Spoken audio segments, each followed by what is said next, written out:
Hello everyone, welcome to today's video lecture। Entrepreneur development से related जो important topics हम discuss कर रहे थे उसमें जो आज का जो टॉपिक है वो है मेन वर्क ऑफ मैनेजमेंट, प्रबंध के प्रमुख कार्य। तो प्रबंध के प्रमुख कार्य या मैनेजमेंट का जो सबसे इम्पोर्टेंट जो पॉइंट्स है जिसके बेसिस पे कोई भी ऑफिस, बिजनेस या फिर किसी भी प्रकार का हम कार्य करते हैं तो उसमें कुछ पॉइंट्स हैं जिस पे हमें डिस्कस करना बहुत इम्पॉर्टेंट होता है, जिसके बेसिस पे हम अपने रिजल्ट्स को या फिर अपने अचीवमेंट्स को पा सकते हैं। तो सबसे पहला जो पॉइंट है वो है प्लानिंग। प्लानिंग करना सबसे इम्पॉर्टेंट पार्ट है मैनेजमेंट का, और ये ह्यूमन ब्रेन का भी सबसे इम्पॉर्टेंट प्रोसेस है या फिर बोल सकते हैं इम्पॉर्टेंट वर्क है जो हर ह्यूमन बीइंग या हर लिविंग थिंग करता होगा। जो ब्रेन का रखता है। तो जो प्लानिंग जो है, प्लानिंग ये बताता है कि हमें किसी कार्य को करना है, अगर हमें कोई ऑब्जेक्टिव अचीव करना है या कोई एम अचीव करना है तो उसे हमें प्लान्ड वे में करना होगा। और प्लानिंग ये बताता है कि हमें क्या करना है, कैसे करना है, क्यों करना है।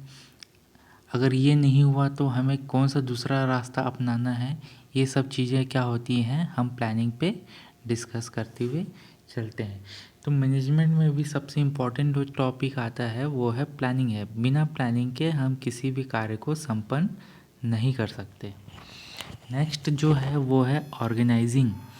ऑर्गेनाइजिंग से हमें ये सुनने को मिलता है कि ऑर्गेनाइज करना, किसी भी कार्य को करना है। प्लानिंग तो कर लिया हमने, लेकिन प्लानिंग के बाद अब उसको एग्जीक्यूट करना है। तो एग्जीक्यूट करने के लिए हमें सबसे पहले हमें ऑर्गेनाइज़ करना पड़ेगा। ऑर्गेनाइज़ क्या चीज़ करेंगे, जैसे कहीं प्रोडक्शन करना है, कुछ करना है तो हमें रॉ मटेरियल अरेंज करना पड़ेगा, आने जाने का ट्रांसपोर्टेशन अरेंज करना पड़ेगा, ऑफिस अरेंज करना पड़ेगा, प्लांट अरेंज करना पड़ेगा। तो ये क्या है, ये ऑर्गेनाइजिंग है। स्टाफ की ज़रूरत पड़ेगी, ठीक है। बिना स्टाफ के तो हम कोई भी चीज़ काम नहीं कर पाएंगे। स्टाफ माने हम, उसके लिए हमें एम्प्लॉयज़ रखने होंगे काम में।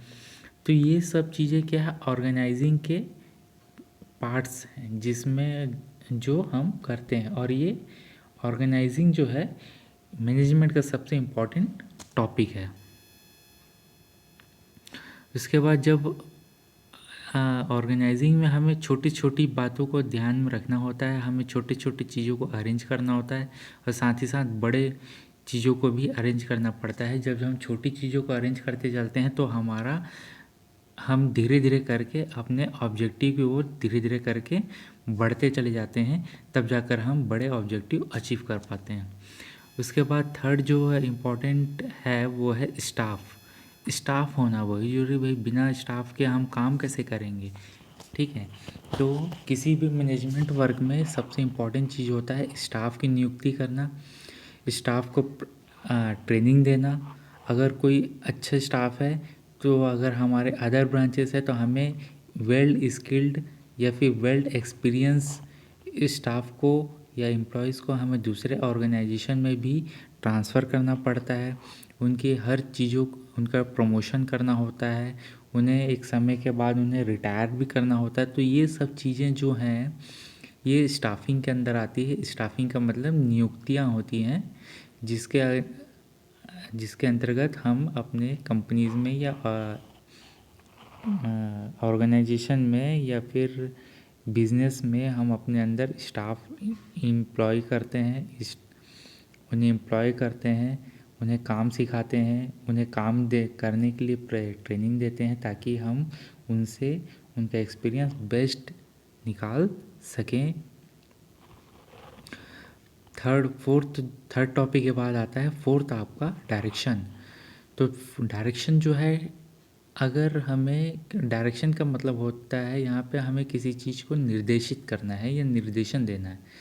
तो यार ये समय समय पे देना होता है ताकि हम अपने स्टाफ को टाइम टू टाइम डायरेक्शन देते हैं अपने अदर एम्प्लॉयज़ को, अपने अदर एग्जीक्यूटिव्स को हम क्या करते हैं, डायरेक्शन देते हैं ताकि हम अपने फोकस, हमारे ऑब्जेक्टिव से हम डाइवर्ट ना हो और हम जल्दी से जल्दी अपना ऑब्जेक्टिव अचीव कर सकें। तो ये डायरेक्शन जो है हर रेगुलर इंटरवल के बाद हम अपने स्टाफ्स को देते हैं, या फिर हमें टाइम टू टाइम हर डेली बेसिस पे भी होता है, या फिर किसी वर्कशॉप के थ्रू देते हैं ताकि हम क्या कर सकें, अपने एम्प्लॉयज़ को हम डायरेक्शन दे सकें ताकि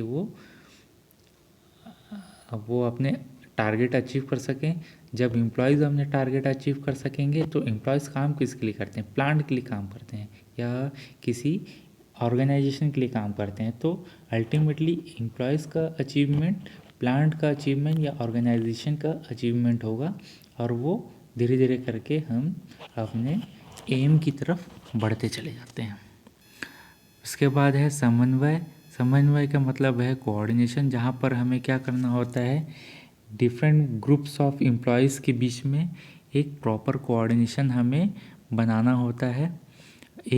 और ये कोऑर्डिनेशन एक ऑर्गेनाइजेशन का अपने एम्प्लॉयज़ के प्रति होता है, एक सीनियर स्टाफ का अपने जूनियर स्टाफ के प्रति होता है, एक एग्जीक्यूटिव का अपने नीचे अपने अंदर के लेबर के लिए होता है। तो ये जो है कोऑर्डिनेशन बहुत ज़रूरी है। अगर दोनों पक्षों के बीच में अगर विचारों में अगर मतभेद आ जाएगा तो वो काम नहीं कर सकते। तो ये चीज़ों को भी हमें ध्यान देना होता है। उसके बाद है नियंत्रण, कंट्रोल करना। कंट्रोल कैसे करते हैं, कंट्रोल करने के लिए हायर मैनेजमेंट होते हैं जो अपने अंदर के या लोअर मैनेजमेंट को या लोअर मैनेजर को क्या करते हैं, टाइम टू टाइम डायरेक्शन देते हैं, उनके एक्टिविटीज़ को कंट्रोल करते हैं ताकि वो क्या करे, फोकस वे में काम करते हुए ऑर्गेनाइजेशन के ऑब्जेक्टिव को अचीव करें। मोटिवेशन सबसे इम्पॉर्टेंट है। अगर आप प्रॉपरली मोटिवेट नहीं रह सकेंगे तो आप किसी भी प्रकार के कोई भी ऑब्जेक्टिव को अचीव नहीं कर सकते। तो ऑब्जेक्टिव अचीव करने के लिए मोटिवेशन सबसे इम्पॉर्टेंट है, और ये हर एम्प्लॉय या हर ऑर्गेनाइजेशन सीनियर मैनेजर्स को मोटिवेट करता है। और जो एग्जीक्यूटिव वो हैं वो अपने लोअर स्टाफ को क्या करते हैं, टाइम टू टाइम मोटिवेट करते हैं, उन्हें डायरेक्शन देते हैं, उन्हें इंस्ट्रक्शंस देते हैं, उन्हें कंट्रोल करते हैं, उनकी एक्टिविटीज़ को कंट्रोल करते हैं, और उनके बीच में प्रॉपर कोऑर्डिनेशन बैठाते हैं और उन्हें टाइम टू टाइम डायरेक्शन दे सकते हैं, प्रॉपर डायरेक्शन देते हैं ताकि वो क्या कर सके, अपने टारगेट को अचीव कर सके। तो ये कुछ 7 इम्पॉर्टेंट वर्क है मैनेजमेंट के, जो मैनेजमेंट के अंदर आते हैं। तो आज के वीडियो लेक्चर में हम इतने ही डिस्कस करेंगे। नेक्स्ट वीडियो लेक्चर में नए टॉपिक्स के साथ हम आएंगे।